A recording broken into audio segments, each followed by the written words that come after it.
भाजपा की उल्टी गिनती शुरू हो गई है और 2024 में अंगुलियों पर गिने हुए उनके लोकसभा में सांसद। लेकिन अगर हिम्मत है भारतीय जनता पार्टी में और उनके लीडरशिप में तो उनको टिकट देखे, नालंदा से देखे। नमस्कार, लाइव सिटीज में आपका स्वागत है। मैं हूं आपके साथ प्रीति झा। 2024 में भाजपा का सफाया होना तय है। जी हां, और भाजपा की उल्टी गिनती शुरू हो गई है। दरअसल ये बात जो है बिहार सरकार के मंत्री, ग्रामीण विकास मंत्री हैं श्रवण कुमार, उनका कहना है। वो कह रहे हैं कि जितने भी राज्य ऐसे हैं जहां पर भाजपा शासित है, उनका 2024 में सफाया होना बिल्कुल ही तय है और उनकी उल्टी गिनती जो है वो शुरू हो गई है। और वहीं आरसीपी सिंह को लेकर भी कह रहे हैं कि आरसीपी सिंह की औकात क्या है। नालंदा से अगर दम है तो खड़ा होकर तो दिखाए, और अगर दम है तो बीजेपी उन्हें टिकट देकर दिखाए। सब कुछ साफ पता चल जाएगा। क्या कुछ कहते हुए नजर आ रहे हैं श्रवण कुमार, सुन। चुनौती देते हैं नीतीश कुमार जी को। कौशलेंद्र कुमार जी जो नालंदा के सांसद है, 3 बार सांसद रहे, उनको हिम्मत है।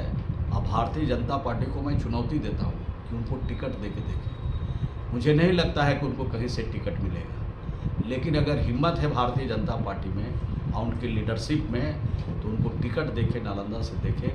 कौशलेंद्र कुमार से 3 लाख वोटों से ज़्यादा अंतर से नहीं जीतेंगे तो हम लोग राजनीति से संन्यास लेंगे। और जितने भाजपा के शासित राज्य हैं जहां उनके सरकारें हैं, वहां तो बिल्कुल सफाया होना तय है। बाकी सब तो हमारे ही पास है, कांग्रेस के पास है, ममता जी के पास है। तो इस तरह के जो राज्य हैं वहाँ तो बड़े पैमाने पर हम लोग को समर्थन मिल रहा है और भाजपा 2024 में समाप्त हो जाएगी।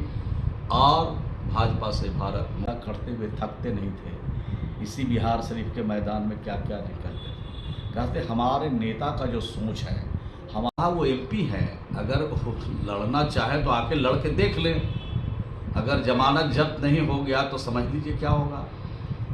आरसीपी को एक तो टिकट नहीं कहीं से देगा। उनको जिस तरह से वो गए हैं, उनकी औकात को, उनकी हैसियत को भारतीय जनता पार्टी ने समझ लिया।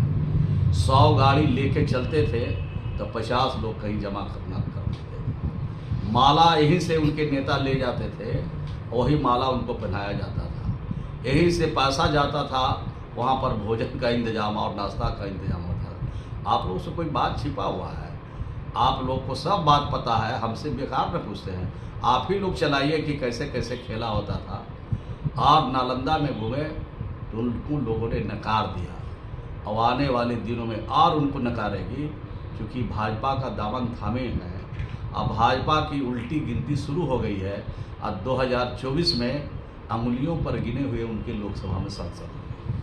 तो आपने सुना कि श्रवण कुमार क्या कुछ कहते हुए नजर आ रहे हैं। वहीं जिस तरीके से आरसीपी सिंह को लेकर वो कह रहे हैं कि बीजेपी ने उनकी औकात जो है वो परख ली है, जांच ली है कि उनकी औकात क्या है, उनकी हैसियत क्या है, और अगर दम है तो उन्हें टिकट देकर दिखाएं। सबसे पहले तो उन्हें कोई टिकट नहीं देगा। नालंदा से टिकट देने की बात हो रही है और यह भी कह रहे हैं कि अगर भाजपा उन्हें नालंदा से टिकट दे भी देती है तो वो वहां से चुनाव जीत कर दिखाए, तब हम मानेंगे। अन्यथा अगर वो चुनाव जीत जाते हैं तो हम बिहार की राजनीति छोड़ने के लिए तैयार हैं। तो देखिए, इस तरीके से बिहार सरकार के ग्रामीण विकास मंत्री जो है वो भाजपा को लेकर भी कह रहे हैं। और वहीं आरसीपी सिंह की भाजपा में क्या औकात है, क्या हैसियत है, इसको लेकर भी कह रहे हैं। खबर में बस इतना ही। चैनल को सब्सक्राइब करें, फेसबुक पेज को लाइक करें। वीडियो देखने के लिए आपका धन्यवाद।